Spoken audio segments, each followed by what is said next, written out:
Ladies and gentlemen, welcome back to Crime and Entertainment. A returning guest, and usually, we love to have returning guests back on. This one's in a little bit more of a sad circumstance. If you remember, Bill Willard joined us. He's a Titanic expert, and we decided there's really no person to bring back that could better kind of inform us on the events that's happened as of late. Bill, sorry it's under these circumstances, my friend, but welcome back to Crime and Entertainment.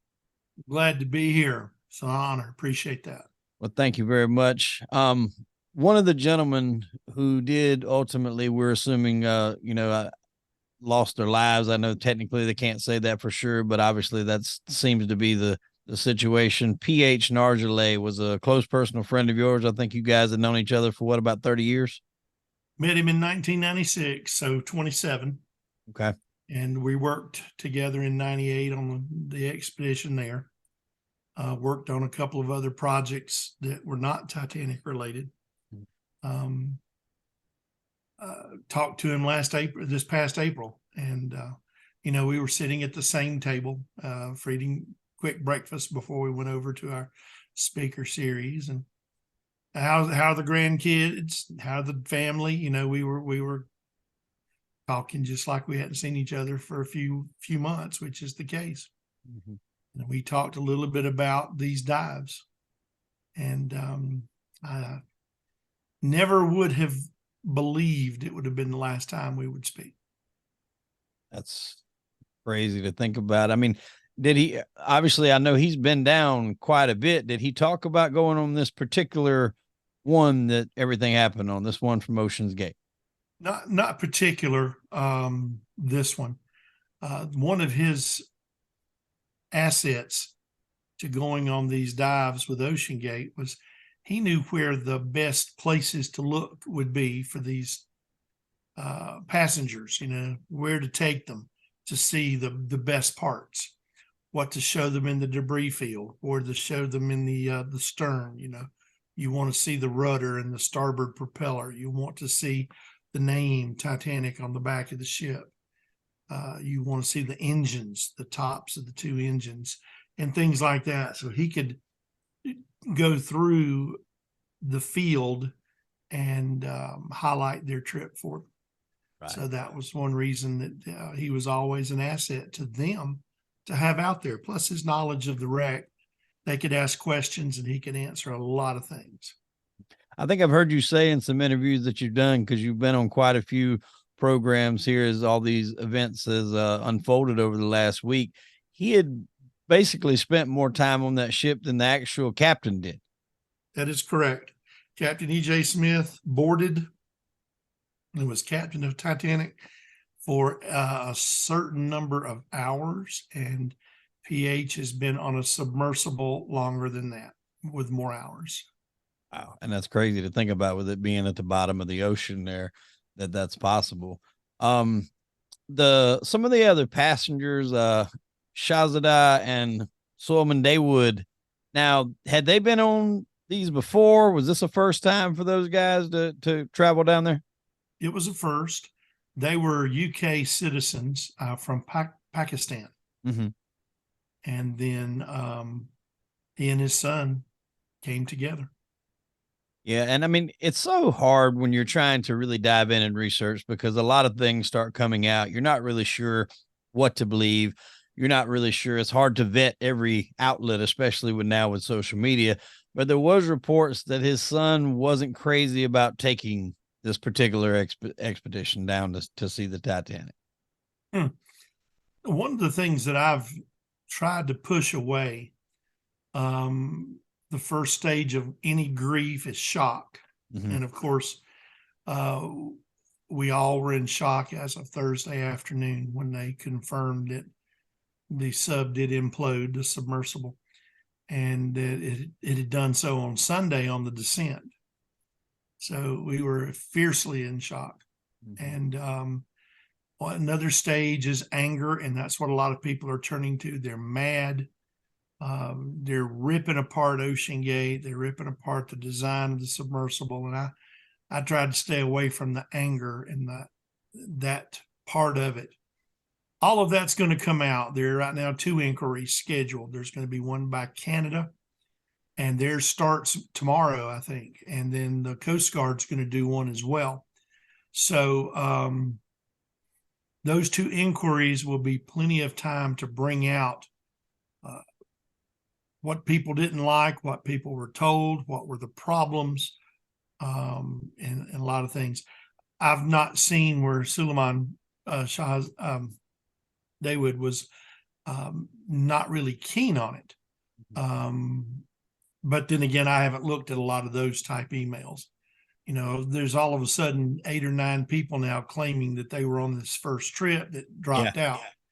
And I'm going, you know, only held 5 people. And if you take out PH and you take out Stockton Rush, there was only 3. How could 8 other people fit in there? You know, that kind of thing. So, plus they weren't even out on the sea. They were not out there at the site. So they were not going at all. Right. So another one of the gentlemen that was on there was Hamish Harding. What do you know about him? UK. I know that he's a pilot, and I know that he went into space. I think it was on Jeff Bezos' trip to space. Really? You know how they took some passengers up there for a brief little while. Mm-hmm. So he was definitely one to push limits. And I'm going to get into that here in just a minute. You and I briefly kind of discussed that off air. I wanted to kind of cover each member that was on there, but we're going to get into that of why people would want to do these particular expeditions. And another guy that's really, like you said, kind of falling up under a lot of scrutiny is Stockton Rush. What do you know about Stockton Rush, and have you ever met him personally? I've not met him personally. One of our frequent visitors to our Titanic conference, wonderful member of our Titanic community, is Kathy Lammett.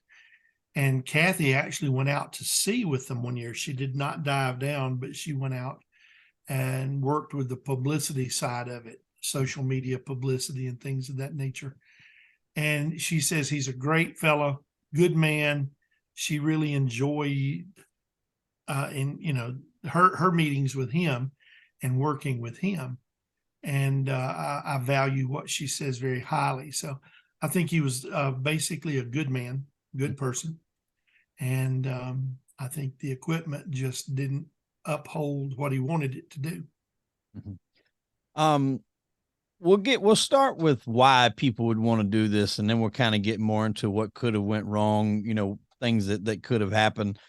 I think the lure of being able to do stuff like this, obviously these trips aren't cheap. So these gentlemen that we've kind of mentioned, you know, were not light in the pocketbook area, so they could afford to do these types of things. And if it becomes a passion of yours to do these things that not very many people on this earth will ever get to do. I mean, I don't know how many different people went down and visited the Titanic, but it's got to be a relatively small number. It is. Well, it started with Titanic in the late 1990s. RMS Titanic Incorporated, the group that I worked with for the 98 expedition and observed during their 96 expedition, had rights to salver, to recover from the ship as salvering status. Forgive me, it's Sunday afternoon. It's still nap time, tongue-tied. They were the salvering status of the shipwreck. They wanted that to also include intellectual property, such as videos, still photos, everything like that, because they felt if there was not some kind of a control, things would happen that would not go well. You know, that there was no way to police the area, for example. A young man named Chris Haver, Haver, challenged this in appellate court, and the Haver decision came out, and it was very prominent. The Haver decision said, sure, anybody can go and look. They're not supposed to touch. That's only the salvers that's supposed to touch. It was about after that decision is when James Cameron started doing his filming. We know that there are some things that are missing. If you have the old National Geographic, when Titanic was discovered and Bob Ballard went out there, there's a picture of a statue called an Artemis. And this Artemis is a beautiful statue. It was in one of the smoking room mantles over the fireplace. You can see it laying very clearly in the debris field. It's gone. It's never been seen since. It's not in the same location where it was originally seen. Bob Ballard didn't take it. I'm no way stating that I think Ballard took it, because he would not have done that. Not Ballard. The French refused to recover without George Tulloch's permission. So it was not the French people that recovered. So the only other people that were out there was the Mirs, which is the Russian 2 submersibles. And they are the ones that did most of the tourist dives. It is rumored as to where this piece is, as to who owned it, or who took it, I should say. But it's tough to name that name without more evidence. A rumor and an allegation is different. So that is what led to the fact that people could go down there. So meanwhile, the French, with their submersible Nautil, the big yellow submarine, would come out and work with RMST in the 90s. And then the Russians would come out with the Mirs, and different people would charter them and take tourist dives. Now, when they first started, they were only $32,000 in the early 2000s. 32 grand for a 6-hour dive. Okay. Terrible. In 2000, it was sky high. Yeah. It was out of range for most of us. Now it's jumped up to $250,000 for a 6 to 7 hour dive. So that's what started it. There were all sorts of things happen. One man and his wife wanted to get married over the bow. So they went out there, they're in the submersible, and the captain performs a wedding vows. Oh, they think they're a man and wife. They get up to the top of the surface and they realize he doesn't have authority to marry them over the bow of Titanic. So they marry on the ship. Well, then they realize this man is on a ship that's not of the country of whom he has the authority to marry. So they had to wait till they got to St. John's and get a real priest. I think it was a priest, came down and officially married them. They either did it there, they did it in a civil ceremony, but they were officially married finally. But it was just Jack and Rose on the Love Boat all over again. And they were married on the bow. It got to be really too much for a lot of Titanic enthusiasts. Mm-hmm. This stuff happened over and over again. It really did. One of the submersibles got stuck under the stern overhang and then the propellers, and it went under there to take a closer look, and it got wedged in. And the story is that they finally were able to back out, but the other Mir was going to have to come over and start giving them help to try to pull them out. But the people inside, they were worried. Yeah, I bet. Now, how many was these submersibles able to carry down? Like the one that got stuck there? Took 3, a pilot and 2 passengers. Nautil took 3, and a pilot and 2 passengers. And Alvin took 3. Alvin is the Woods Hole oceanographic one that Ballard used, and it was a pilot and 2 passengers. And so this thing was designed more like a cylinder, like a tall can on its side, and 5 people climbed in. Now, is this one of the biggest ones that you know of that could carry that many people? Absolutely. So do you run the risk, do you think, when you start going bigger in what you could carry, when you start doing them bigger like that, does that open the door for more problems? It all depends on the system you design. It's like an airplane. Small airplane safe, a very large airplane is safe, but the larger airplane has much more safety items, right, and is a stronger design because it's designed to hold more. Mm-hmm. And that is what I think was the flaw here, is that this system, a sphere is the perfect shape where pressure equalizes. Right. This thing was a can. If we take a can of soda, where's the easiest place to crumple that can? Right in the middle. There's no reinforcement. There's no support. And I think that's what happened. My own personal belief, and that is, I do not have the schematics, nor do I have photographs. That's the simple physics that pops into my mind, is that this center of the toroid, the center part of the cylinder, was the weakest part. Has this particular ship it's been down before, correct? Or submersible, I'm sorry. It's been down before. Two seasons. It went down 22 and 21. We were all very cautious in 21 to watch it. And we know that the first dive or two, it had to come back up because they had things that they had to fix. Last year relatively went without any major issues. And somebody mentioned wear fatigue, that Right. you go in there and you tighten up. You can only keep doing it so many times Or break before it starts to break. That may have had something to do with this. And that is a legitimate theory. Yeah.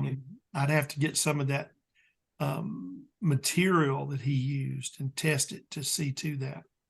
And I mean, that's not just like wear and tear on a car. Like it takes a lot of miles to put on a car before it eventually starts to wear down. But the pressure at the bottom of the ocean of where the Titanic is, roughly around 13,000 feet. That's an enormous amount of pressure to put on something for a long period of time. Then to come up, that pressure is then relieved. Then to go back down again, it's back on it again. Then come back. I mean, it's a repetitive process. And at some point, you have to think about did that wear it out? And I'm sure that these are things that people far more capable and knowledgeable have thought about, than myself. But I guess too, it's also been falling under scrutiny of what it was made out of. Wasn't this like more of a titanium alloy type thing, or? This was a polycarbonate fiber. Okay. And it was 5 inches thick. And I know that the ones that I saw, I sat inside the Nautil. I did not dive down in Nautil, but it was sitting one day and he said, climb in. So we all climbed in and hunkered down. And so this is what it feels like. And I tell you what, claustrophobia would affect some people. It's a 6 foot sphere. You're only, so you got to hunker down. At least I do. I'm 6'3", so I had to be small. And if you lay down, you can't lay all the way because some of your feet have to go up like this while your head's laying over here. If you flip over, your knees have to come up because there's no place to put the rest of your legs because they got equipment on the other end. And so you'd lay like that for 2 hours in the dark, 2.5 hours down to the bottom of the ocean. And then they turn the lights on and you're going, okay, now what do we do? And so then on the way back up, they'll put some soft music on. And they'll just take a nap if you want to. We'll be up in a little while. So, now, as they're going down, I want to say you said it takes roughly around 2 to 2.5 hours to reach Titanic. But they lost contact with Titan around what, hour and a half, hour and 45? 1:45, and just by using extrapolation. Or interpolation, I guess is what that is. I gathered they would be around 7,000 feet on the way down to 12.5. Okay. They were a little over halfway. So they never got close. Never even got close. Do you think something possibly could have went wrong that they knew it? I've heard in some of the interviews now, because obviously we know a little bit more now. You and I had spoke kind of throughout the week. And I didn't want to jump too early on doing the interview because there's a lot of stuff you don't really know. I figured, as much that more stuff would start to come to light as obviously more, hands are on deck as far as looking into this. Do you think they had knowledge that something was going wrong, or was it just something that immediately happened? I think they did have knowledge of it. One of the reports that I read was that they'd radioed up to the surface. They were trying to drop ballast. Now, the way this thing works is you take your submersible and it's built to float in water. Okay. So it's positive, it floats. So you hook iron chains in it or on it or somehow to it to make it heavy. And that's what makes it drop to the bottom of the ocean. And when you're ready done, you drop this iron chains and it starts floating back up to the top again. That ballast, by saying we're trying to drop ballast, means we want to get back up to the surface. Right. That let me know that they had something going wrong And it was just very shortly after that, boom, they lost contact with the surface. And what I think is that PH and or Stockton, we're having a problem. We need to get up fast. Boom, tell them we're on our way up. Boom, and then boom. So, you know, the pressure down at the bottom, you're right, is a little over 6,000 pounds per square inch. And it's not very forgiving. Yes, that ocean is not a forgiving place. I mean, just like you've kind of mentioned, had they did, which is what a lot of us thought may have happened when they lost contact, if those weights weren't dropped, they would have went straight to the bottom and basically been there, very cold, if no ability to put on any lights, very dark. And with those cramped quarters, I just can't even imagine, you know, being in that particular type of situation. And it's what a lot of the people thought was the case. Why do you think they didn't come out with some of those reports? Or maybe they did to a few people, but it wasn't that. I never heard anything about them having problems and then hearing that loud boom until after the world kind of was watching this thing and anxious to see if we were going to have a miracle pulled off. Once the oxygen levels that we were told, you know, were on there, once that run out, that was when it kind of started to come out where there was issues before. Then there was a loud boom that could coincide with an implosion.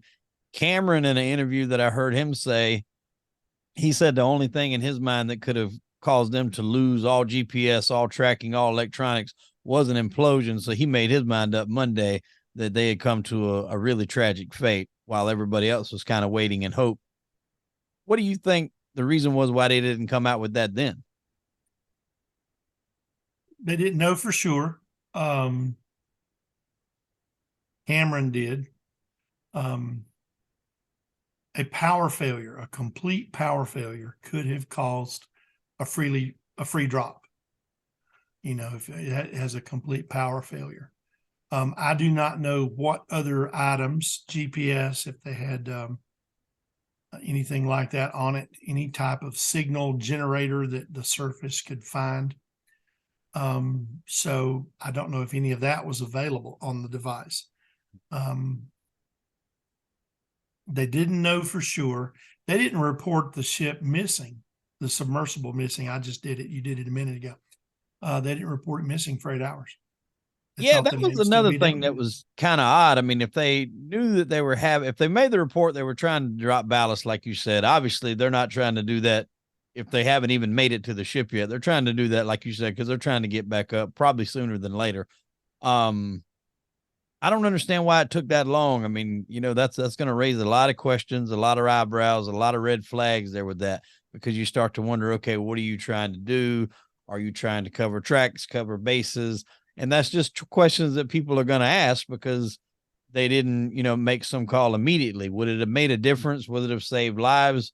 You know, who knows? If it was something that's that quick, and I've watched videos that are starting to float around the internet now of like basically examples of implosions, it doesn't look like it would have helped very much. I mean, that's pretty immediate. It looked like if it did happen, you know, you hate to think of it, death in a good way, and no matter the form, but at least it was quick from what it seems like. I think that would have been a better situation than them just sitting at the bottom of the ocean until the oxygen ran out.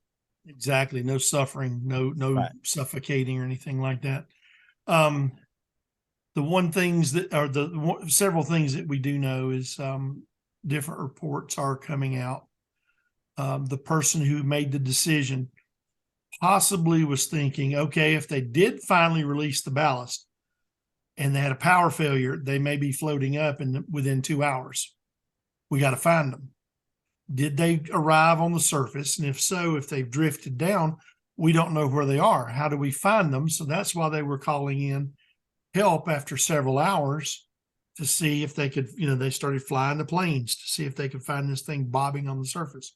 Mm-hmm. So there were a lot of different characters in this puzzle. And so I do know that the Canadian system and the Coast Guard system have copies of all communications and everything like that from Titan for their inquiries. They're going to take those in and probably going to start it tomorrow, the initial laying the groundwork for it. but definitely Canada's already getting ready to start theirs. But a lot of this stuff is going to come out. I think the second thing is going to come out is all of the different corners that were cut. They made a movie when you and I were younger, and it was one of the, first of the big disaster movies. We had all of these Irwin Allen disaster movies that were awesome. The Poseidon Adventure was fantastic, but then they made one called The Towering Inferno. Mm-hmm. And so it's got this big building. You can't put fires out on the upper floors because ladders only go up to the 7th floor. So how do you put fires out on floor 54? And so it came to be revealed in that movie that, well, they cut corners because they needed to save money. And so they put in equipment that was substandard but cheap. I remember Richard Chamberlain was the person that did that, and he was the son-in-law of the main architect. Long story short, building caught fire, and it was awful. It made the whole movie out of it. But again, the fact is, something similar to that may come out. Were any corners cut? Was there any design flaws? We've heard rumors that a former employee has said this equipment is not going to work. It needs to be tested. It's damaged, and he's no longer with the company, but he's got copies of his messages stating those things. Mm-hmm. Will it change the fact that 5 people have died? No, it will not. But it may change the fact that maybe another 5 people in the future won't die. There will be regulations made. There will be a standard set that in order to have a device to carry passengers, it must have A, B, C, D, E. And testing, certifications, all that sort of thing. And, you look at the Titanic sinking. What came from it? Lifeboat laws. Every ship that touches American soil has to have enough lifeboats for the numbers of the passengers and the crew that's on board. Among other things, there were several more that came through. Testing, all of us that went under a desk for a tornado drill in school or had a fire drill did so because of a law that started after Titanic sank, to know what to do in an emergency. So some of those rules that came helped. Mm-hmm. NASA created some more protocols after the Challenger and the Columbia disaster. Haven't gone back up much after the Space Shuttle series ended. NASA has not, at least, but there were things put in place. The Challenger explosion was very prominent in my life because I just received my teacher certification. And that means I can teach now for the very first time officially. I'm approved and licensed. And so we were in Asheville in North Carolina, and it was designed, the weather was going to drop down to like 5 degrees below zero for parts of a week. And so my mom was down in Columbia. She said, come down here. It's good and warm. Turn the heat down to about 50. And so on the way down, I stopped and interviewed for 3 jobs. And I was offered 2 that day. So that started my teaching career the day the Challenger blew. But in the investigation, one of the people that investigated was a physicist named Dr. Richard Feynman. And Morton Thiokol produces their O-rings and hands one out to each member and says that this is tested. It does not break the integrity of it into being cold temperatures. So Feynman pours himself some ice water with the pitcher there, and he drops his in, and he starts stirring it while the man's talking. And so when the man finishes talking, he pulls his out and he says, well, let's see what happens. And when he did like this with it, it shattered and just spat. He said, well, mine did. And not a salt, everybody's going, he just did that with ice water. So I expect there to be a lot of that kind of thing happening. Armchair conclusions for things that needed to be fixed before this thing went down. It never hurts to test. You Right. take it to a pressure chamber, you test it. Our ROV was designed, we knew Titanic was at 4,000 meters, plus or minus, depending on the height of the ocean, the ocean fluctuates based on the tides and so forth, but we knew around 4,000 meters. So it would be stupid for me to get something that works only to 4,000 meters. Right. So we spec'd our ROV out to 6,000. That gives me 4,000 plus, mile and a half extra that'll withhold. I know that 6,000 meters is about the depth of Bismarck. It's around 5,500. So technically my ROV could go to Bismarck. And that was a secondary thought, was if it works here, take it there too eventually. So you overspec, you over prepare. Yeah, overshoot your landing, so to speak, of what your capabilities are. And I think Cameron said there's is it the Mariana Trench, I think, that's like almost 3 times as deep as the Titanic. It's an area that he's went to. So not even just the Titanic that people, like you mentioned in this interview, have went to. There's even depths greater than that. Is that the deepest depths that we know about right now? The Mariana One of the deepest places that we've been is the Marianas Trench, and it's about 7 miles down. Jeez, that's a long way down, man. And it's got a floor on it eventually when you get down there. It really does. Wow. I mean, and that's shocking. Like nobody probably, the average citizen that's not really too deep into this probably didn't even know that a lot of these tours were already going on, already done. Now that this one obviously, has turned into a tragedy, it's kind of captivated the world. And now people they want to come up with these. Well, I don't know why they would want to do such a thing. It's not just these people that decided to do it. It's a lot of people.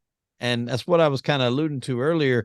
If you have the financial capability to be able to do this, that's something that you can say that you've done that not a lot of people have done. And it's not the only thing that, is like this. People do go into space. You were talking earlier, you mentioned people do go try to hike up Mount Everest, and you know how dangerous that is. People do go to the Grand Canyon. Somebody just fell off of that, I think, a week ago. So I think there's certain parts of men, especially, I'm not saying that women don't do like these things too, but men especially, they have that drive. They want to push the boundaries. They want to see exactly how far they can go. There's a line in a movie called Point Break. There's actually a few lines in that movie that really resonate with me, but one Are you of talking them about the first one or the second one? First one. First one was a great movie, Yeah, wasn't it? the original. I wasn't a big fan of the second one. He says, if you want the ultimate, you got to be willing to pay the ultimate price. And then later on in that movie, at the same token, he goes, it's never tragic to die doing what you love. And so you take somebody like, I know it's across the gamut of what we're talking about, but somebody like Dale Earnhardt, who was a NASCAR driver, he died driving, in a race.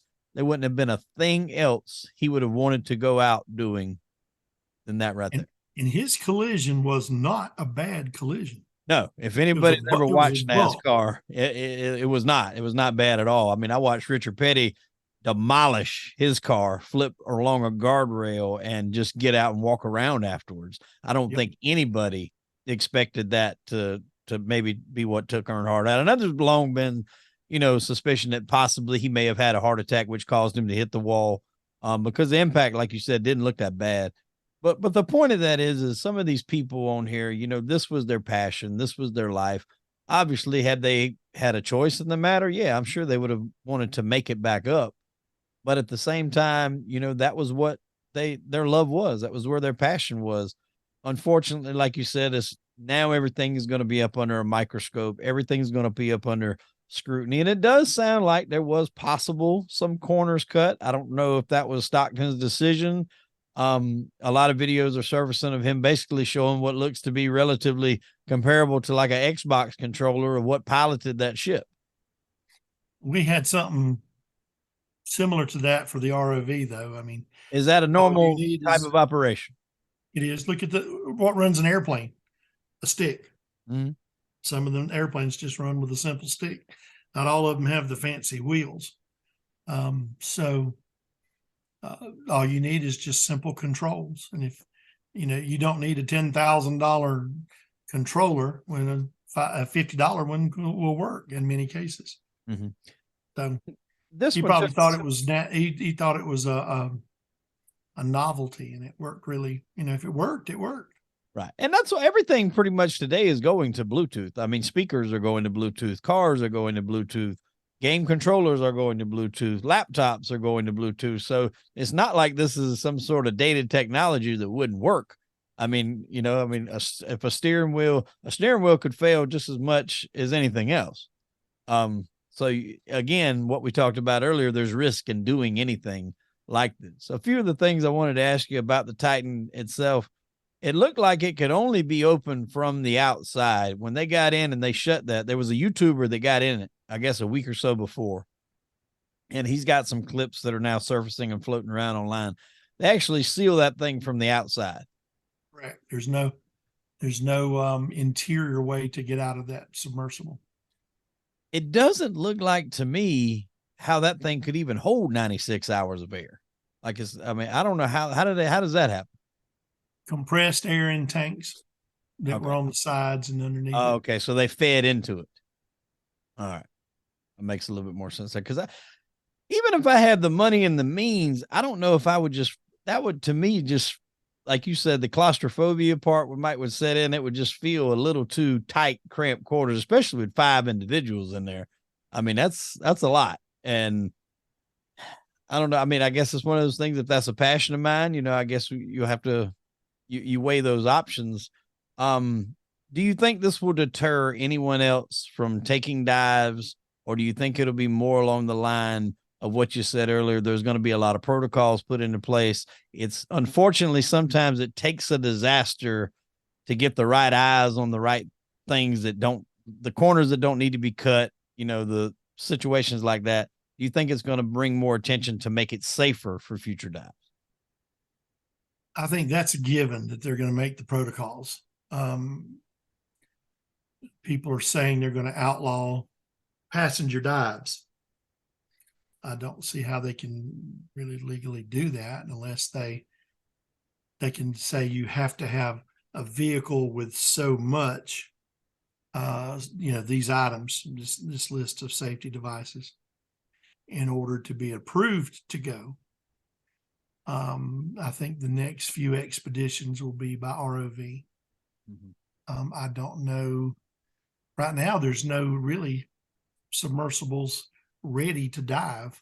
The French one is retired. The Russians' 2 vehicles are retired. And Woods Hole, Alvin, has been retired for some time. So those devices are out of the picture right now. Well, and two, I think another thing that's kind of had OceanGate come up under fire is while these individuals were missing, I believe there was a job posting. I think that was a fake. Was it fake? The one that I saw, they're in need of a pilot in person and you work for cheap. That was fake. That you can see the outline of the white placed over what was on there. Okay. And I don't think they would have put up something like that. That's what I was thinking too. And it's sad that people make so many things to make fun of this situation. I don't know if that's just the day and time we're living in. It's sad, and it's social media. It allows you to be as ugly as you want to be and have no ramifications of it. Mm-hmm. I've unfriended a bunch of people who were making fun of it. And, I know P.H. Nargeolet. It was not funny. Yeah. A lot of my friends in the Titanic community are cutting their lists down of their friends because there's a lot of people making fun of these billionaires who died doing something they could afford to do. Yeah. And so it's no if you don't like it, if you're money. jealous of it, you don't have to make fun of it and mock it. But they did. Yeah. And it's ugly. Shows the ugly side of humanity is what it does. Absolutely. And it's unfortunate. I didn't post anything than that other than the, unfortunately, when we found out what we believe to have been the case and what happened. was that, we hope they rest in peace, and, prayers out to their families. And that's what everybody should have been posting. You can't Those blame are positive. yeah. Those are compassionate. Those are recognizing that there's some people in dire need of something, of help. And, to me, that's equivalent to making fun of homeless people, what some of these people are doing. Someone with dementia, you're mocking a person with dementia, or mocking someone who's handicapped. And I have no use for any of those kind of humans. Yeah. They're despicable. And if you're one of those people, I'm sorry for you. Yeah. Not you, Chip, but no, I got what you're saying, for sure. And, in a way, if they could make something, a law or something come out of this that would, prevent, like you said, from this ever happening again, then it could very well make PH and all these other guys heroes in a sense in this field. Because I think as long as there's capability, and the way technology grows by leaps and bounds each year, as long as there's capabilities to do things like go into space or go into the bottom of the sea, there's always going to be people with money that want to experience that. So I don't think that's going to stop. And like you said, I don't really know what laws you can put into place as far as telling somebody they can't go do something if they have the means and the money to do it. Because it's not illegal, not killing anybody, they're not hurting anything. Now, obviously, if corners are cut by whatever company, that is a different story. And from what I heard, and you can shed some light on this, there is a waiver that you sign when you go on to these things, and it mentions death a number of times in there of a possibility of what can happen. I've had to sign similar things whenever I've had to go into surgery. Is it common? No, it's not common, but it's still there that the possibility, if you're under anesthesia and you're on the table, something could go wrong. It's not likely. It doesn't happen a lot, but there's that possibility. What do you think? In my mind, these people got on there knowing that they had to sign that paper. They had to know. What do you think going forward? Is it still going to be strict, rules like that, guidelines like that? What do you think is going to change as far as that goes? One of the things that I was told by an attorney, now I'm not an attorney, do not take legal advice from me, but I was told that if negligence is proven, the waiver's not worth the paper it's printed on. Right. Because you can't sign away your rights with negligence. Yeah, you're signing that paper thinking that these guys have done everything to the letter of the law to make sure you have a safe trip. That's it. And if they're negligent, if they misrepresented something, if they were fraudulent, now I'm not alleging anything against OceanGate, I'm just talking in general. But if any of those issues pop up, then that waiver that you sign can be declared null and void. So, there's still going to be waivers. There's still going to be all sorts of legal documents because we're in a litigious society. When somebody spill coffee on them at a drive-through and sue for $45,000, it's hot coffee. It says so on the menu, hot coffee. Oops, I spilled it. I got burns. I'm going to sue for $45,000. When we can do stuff like that, we can sue because somebody makes us feel bad. We can do all sorts of things. So there'll always be more and more legal paperwork that we have to sign. And isn't it true that Stockton Rush's wife is actually a pretty high-ranking member of OceanGate? So she's not only having to deal with the loss of her husband, now possible lawsuits coming her way as well. Dealing with the company. And she is also a direct descendant of the Isidore and Ida Strauss, who were on the first Titanic. Oh, wow. She was through one of their daughters. She is a great-great-granddaughter, I think. So, I mean, very much a family dynamic. I think anybody that, including yourself, that has a passion for this usually has some sort of lineage in one way or another, to someone that was either on it or a family member or something like that. And obviously Cameron, made his movie. I think that kind of became a passion for his. That's probably why he's went down as many times and that he has. And I think unless you're just directly tied to the Titanic in some kind of way, you might not get the passion and the love and the community that you guys are. You're very much a tight-knit community, tight-knit group. A lot of us. I had a distant cousin who was on the ship that I did not discover until the past 5 or 6 years. That's 2017 or 2018 is when I found that out and confirmed it. But I was hooked on it even before I knew that. A lot of kids study Titanic in school, 3rd, 4th grade. And so they get an interest in it because they've heard about it. And when I do presentations for young schoolers like that, it's like they're all sitting there and it's like they're a sponge wanting to soak up information. There's a young lady here who is now a teacher. She's approaching 20. She's going to get mad at me, but I'm not going to tell her name. She's around getting ready for her 28th birthday. She already has a master's degree. She has great teaching credentials already. She's highly respected and recognized.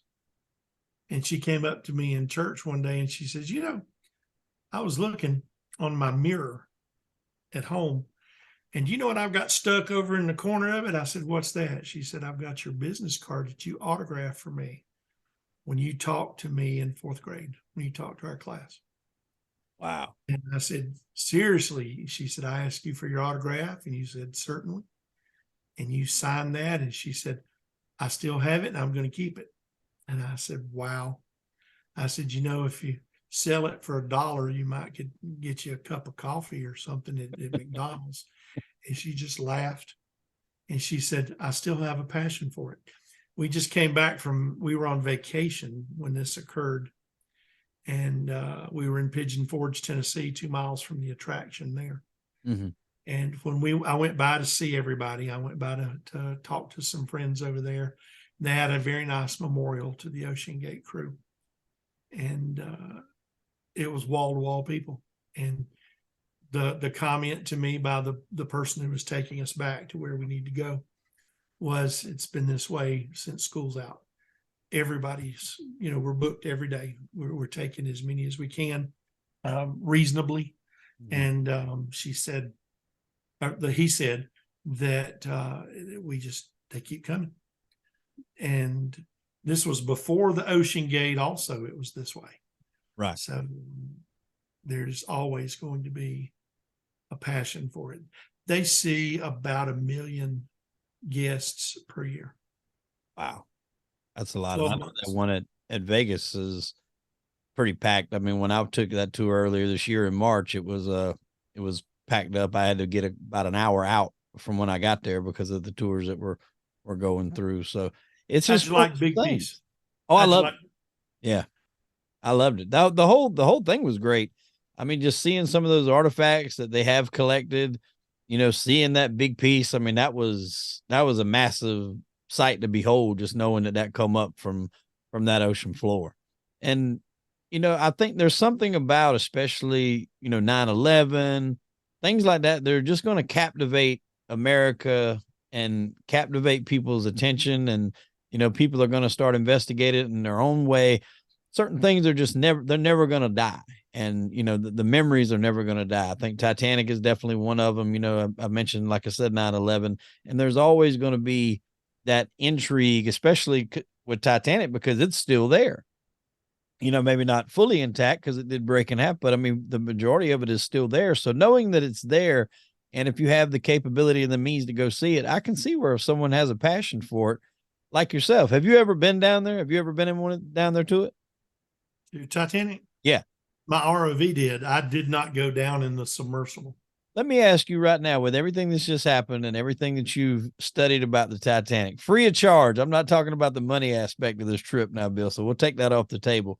If it was offered to you right now, would you go? If it was French Nautil, yes. If it was the Nautil, I would go, because the French are that safety is that much of a priority for them, and I would feel safe in Nautil. Okay. I would not. I would be a little hesitant, meaning, okay, here we go. Like everybody is when the plane takes off from a runway. You're always going to go, here we go.